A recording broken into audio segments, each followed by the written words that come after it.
Hi friends, welcome to Salem Padma Samayal. இன்னைக்கு நம்ம என்ன பார்க்க போறோம்னா Salem ஸ்பெஷல் பாத்தீங்கன்னா எசன்ஸ் ரொம்ப ஸ்பெஷலா இருக்கும். அதல நாம சிப்பி காளான் வச்சு காளான் எசன்ஸ் பண்ண போறோம். ரொம்ப டேஸ்டா இருக்கும். வாங்க போய் பார்க்கலாம்.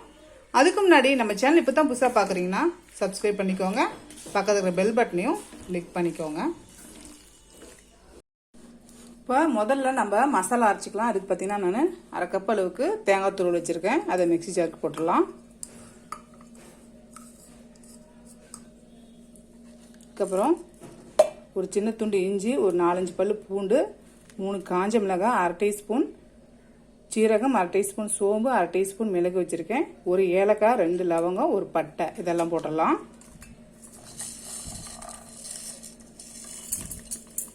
இப்போ இதை நெய்ஸாக அரைச்சி வச்சிடலாம். அதோட பொட்டுக்கலை 2 டீஸ்பூன் அளவுக்கு வச்சுருக்கேன், அதை போட்டுடலாம். இப்போ பாருங்கள், இதுக்கு வந்து இரும்பு கடாய் தான் யூஸ் பண்ணணும். நான் இரும்பு கடாயில் ஒரு 3 டேபிள் ஸ்பூன் அளவுக்கு எண்ணெய் ஊற்றி வச்சுருக்கேன், கடலை எண்ணெய்.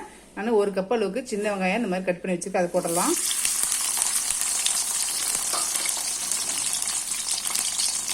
நான் ஒரு பச்சை மிளகாய் தான் பெருசாக வச்சுருக்கேன், அதுக்கு நான் 2 உடச்சி வச்சுருக்கேன், அதை போட்டுக்கலாம்.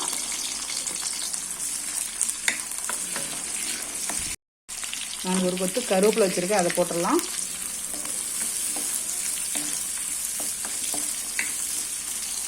இப்போ இதில் இப்போ நம்ம ட்ரை பவுடர் போட்டுக்கலாம். நான் 3 டீஸ்பூன் அளவுக்கு மல்லிப்பொடி வச்சுருக்கேன், அதை போட்டுடலாம். 2 டீஸ்பூன் மிளகாய் பொடி, 2 டீஸ்பூன் கடையில் வாங்கின கறி மசாலா பொடி,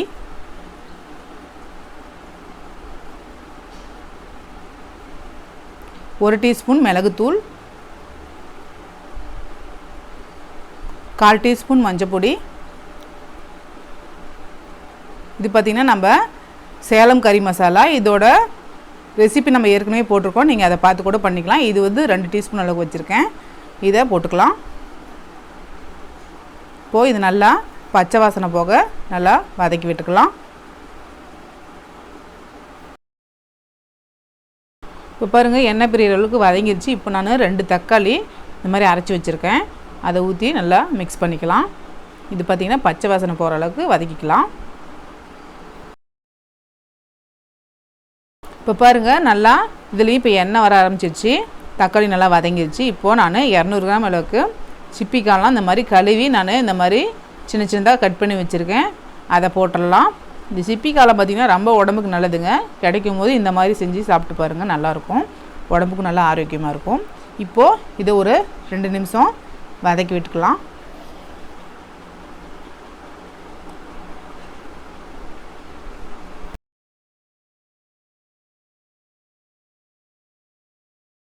இப்போது இதுக்கு நமக்கு தேவையான அளவுக்கு உப்பு போட்டுக்கலாம்.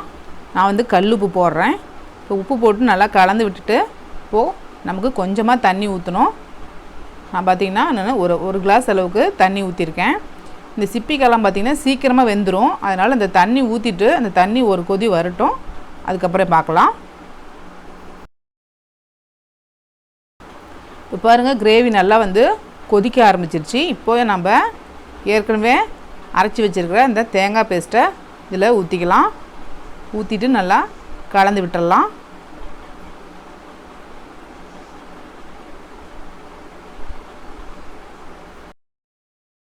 இப்போது இதுக்கு தண்ணி பார்த்திங்கன்னா நான் மிக்ஸி கழுவுன தண்ணி 1 கப் அளவுக்கு ஊற்றுறேன். இப்போ இதை நல்லா மிக்ஸ் பண்ணி விட்டுடலாம். மிக்ஸ் பண்ணிவிட்டு இது பார்த்திங்கன்னா ஒரு மீடியம் ஃப்ளேம்லேயே ஒரு 10-15 நிமிஷம் நம்ம நல்லா கொதிக்க வச்சுக்கணும். நடுவில் நம்ம மிக்ஸ் பண்ணி விடணும், ஏன்னா பொட்டுக்கடலை போட்டிருக்கனால அடி பிடிச்சிக்கும். அதனால் நடுவில் இந்த மாதிரி கலந்து விட்டுட்டு ஒரு 10-15 நிமிஷம் கொதிக்க வச்சுக்கலாம்.